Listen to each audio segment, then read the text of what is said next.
এরাও শত্রু, মুখোশের আড়ালে। সোজাসুজি ইন্টারন্যাশনাল নাইট ক্লাবের পার্টিতে চলে আসতে, সেখানে মদ, টাকা আর ওটা ফ্রি। তার বদলে আমাকে প্রমিস করতে হবে যে আমি ওদের বিরুদ্ধে কোনো কথা লিখব না, আর কেউ যদি লেখে তাতে বাধা দিতে।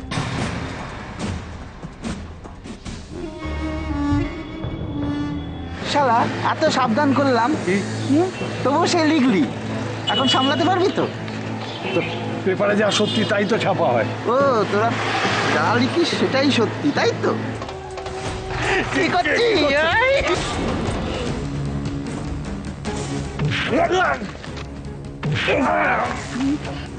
সারা শুয়োরের বাচ্চা, 3-4টে দানা ভরে দেবো। শোন, বেশি বাড়াবাড়ি করলে না খালাস করে দেবো একদম। আর আমি যে তোকে এই অবস্থা করেছি, এটা যদি কাউকে তুই বলেছিস না, কাল সকালে নন্দিনী আর তোকে না উড়িয়ে দেবো পুরো একদম, বলে দেবো।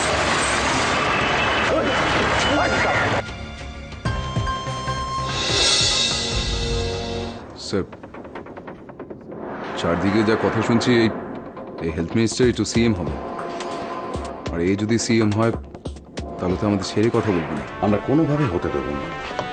আচ্ছা, স্যার, আমাকে ডাকছিলেন? তানিয়া, আমি তোমাকে একটা গুরুত্বপূর্ণ দায়িত্ব দিতে চাই, নেবে? হ্যাঁ স্যার, পারবো, বলুন না। দেখো, আমরা হলধর মাইতি সম্পর্কে সবাই জানি। ঘৃণ্য অপরাধী ঠান্ডা মাথায় খুন করতে পারে। ও সব থেকে বড় প্লাস পয়েন্ট হলো অত্যন্ত বেশি বুদ্ধি ধরে। কিন্তু ওর সব থেকে বড় দুর্বলতা হলো মহিলা।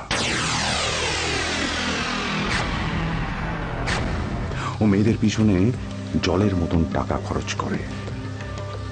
আর এক্ষেত্রে আমাদের সেট করা সেই সুন্দরী মহিলার তো। স্যার, আপনি কোথাও ভুল করছেন। ওরা কিন্তু খুব ভালো করেই জানে যে আমি এই ডিপার্টমেন্টে কাজ করি।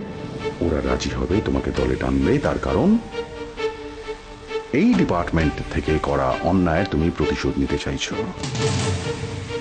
দেখো, এই যে চন্দনের কেসটা নিয়ে তোমাকে সাসপেন্ড করা হলো, শো কজ করা হলো, তোমার গ্র্যাচুইটি, প্রভিডেন্ট ফান্ড, স্যালারি সব বন্ধ করে দেওয়া হলো। আমি তোমার এগেনস্টে নেগেটিভ রিপোর্ট দেবো ডিপার্টমেন্টকে। তোমার দাবি হবে যে এতগুলো পুরুষের মাঝখানে মেয়ে হিসেবে তোমাকে হ্যারাস করছি আমি,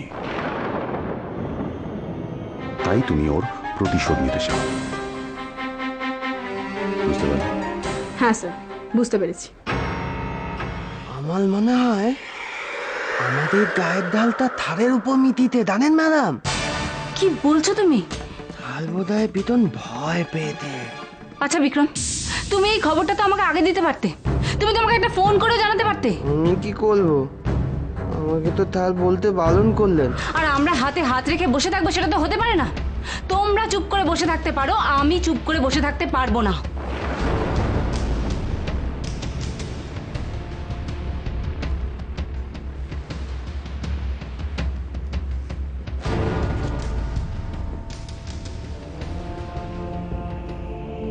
হ্যাঁ অরিজিৎ, আরে আজকে না একটা খুব বিচ্ছিরি ব্যাপার ঘটে গেছে। রাস্তায় আমাদের স্যারকে কে বা কারা যেন ধরে মেরেছে।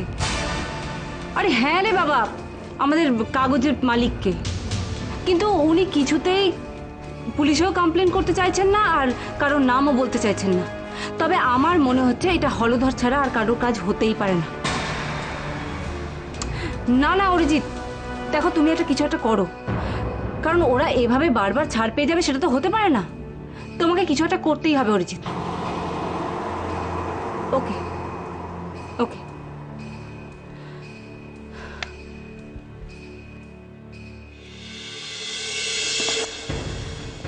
অরিজিৎকে ফোন করেছি, দেখা যাক এবার কি হয়।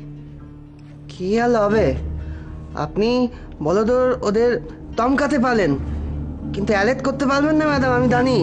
ওই যতক্ষণ না তার নিজের হাতে লিখে দিতে, ততক্ষণ কিচ্ছু করা যাবে না। আমি সেটা জানি বিক্রম, কিন্তু হলধরের এভাবে বাড়াবাড়িটা এবার বন্ধ করতেই হবে, করতেই হবে। এরাও শত্রু, মুখোশের আড়ালে।